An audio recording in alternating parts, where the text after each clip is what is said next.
You can hear conversations through the walls, footsteps up the stairs, banging pots in the kitchen when you're across the house. That's just life in most American homes. Walls are thin and the opposite of soundproof, and something always needs to be fixed. And most homes aren't even that old. There should be no excuse that they're falling apart. But why are they like this, especially when other areas have sturdy, thick houses that last hundreds and hundreds of years? The answer isn't just capitalism, so don't click off the video just yet. It's actually a lot more complex, and the solution isn't easy. If you're looking for one quick thing to blame, you can look towards George Washington's snow. In 1832, the civil engineer was tasked with building a Chicago warehouse as quickly as possible from the local softwood. So he got creative. Snow used 2x4s to assemble hollow walls, several stories high. The method let individual workers handle assembly, leaving only one person to nail it all into place. Snow completed the warehouse in record time. The method was called balloon framing, and it became the construction method of choice in Chicago. But balloon framing didn't take off until the 1940s, when America was experiencing a post-war boom period. More Americans had money than ever before, and they wanted the American dream, a house. They could suddenly afford to buy homes in sprawling new suburbs, and contractors knew they could make a killing if they could produce enough homes to satisfy the demand. Balloon framing and its successor, platform framing, allowed contractors to frame houses basically overnight. But there was something unique about balloon framing that made it only feasible in certain countries, like the US and Canada, and not in Europe. Balloon framing requires a massive quantity of long, mature trees. And America had an abundance of super tall, mature trees. Plus, it was an easy and cheap construction material for the newly growing suburbs. Wood is sturdy, yet flexible enough to withstand low-intensity earthquakes and tornadoes. If you want to hear about all of wood's good qualities, check out our video on the subject here. In Europe, wood is still incredibly expensive because so few forests remain, and what they do have is heavily protected. So the average European home is built with brick, stone, or concrete, and they're many centuries old. These materials can be sturdier and safer than wood.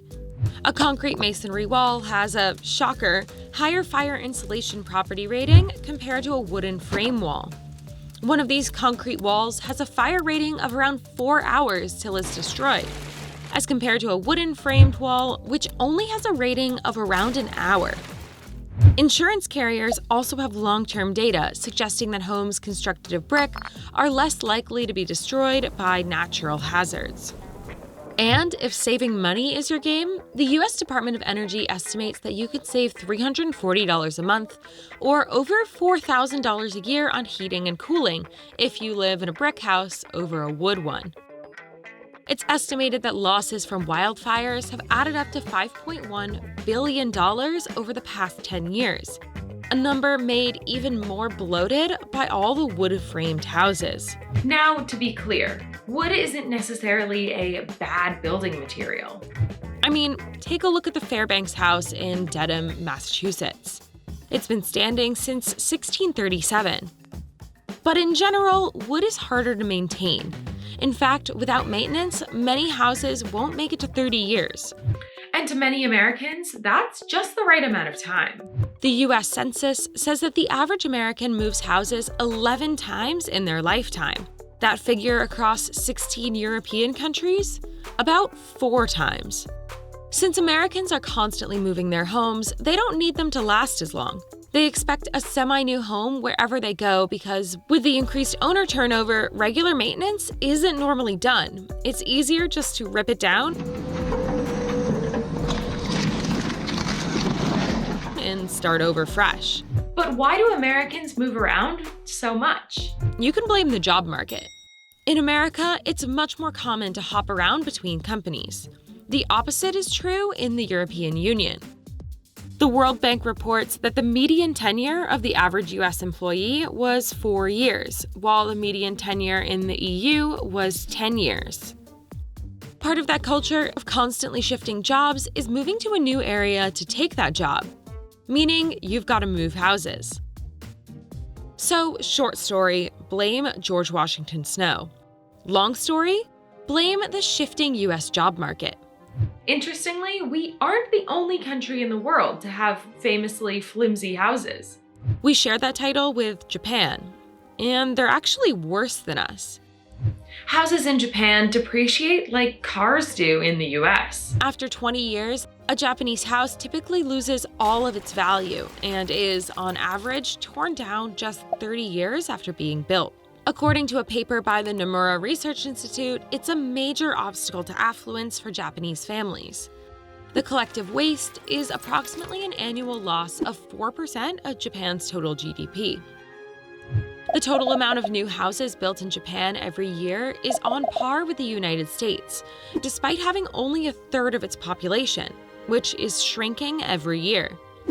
87% of Japan's home sales are new homes, compared to only 11 to 34% in Western countries. Part of the reason for this is that the Japanese love new things. Their frequent and severe earthquakes make old houses, cheap wood frame houses from the same post-war boom we had, dangerous and without proper seismic reinforcement. It's considered futile to invest in their maintenance or try to improve them. That's especially reinforced, the Nomura Research Institute says, by concepts of impermanence in the Shinto religion. Take a look at Issei's Grand Shinto Shrine, a huge religious site that is rebuilt from scratch every 20 years. Unfortunately, it's very expensive when you apply that same principle to houses. Americans wanted cheap homes to fulfill their dreams of home ownership after World War II. But the tricks that contractors used to make that happen have made it easy for us to view homes as disposable and unworthy of repair. But times could be changing. A recent trend that hasn't unseated wooden framing yet is modular or prefabricated homes. Modular homes are constructed in sections away from the building site and then put together on the property. But they're actually framed with 8 to 10% more wood, so they're extra strong for transportation, and are designed to be sturdier than regular homes. Instead of nails and screws, walls are connected using joints and strong glues. It's a method that has become increasingly popular for making tiny homes, but hasn't managed to beat out balloon framing on the most important thing to contractors: price. Modular homes sell for less than regular homes, even though they can be slightly cheaper to make, so contractors avoid them in favor of more profit. If Americans decided to stay put in one home and invest in it, that might change. But the cheap efficiency of wooden framing and the necessity of moving to advance one's career are hard lures to resist, especially when everyone else is doing it. So I suppose you can really just blame it on trying to keep up with the Joneses. How many times have you moved in your life? Let us know in the comments, make sure you like this video, click subscribe, and don't forget to ring the bell for post notifications. We'll see you next time!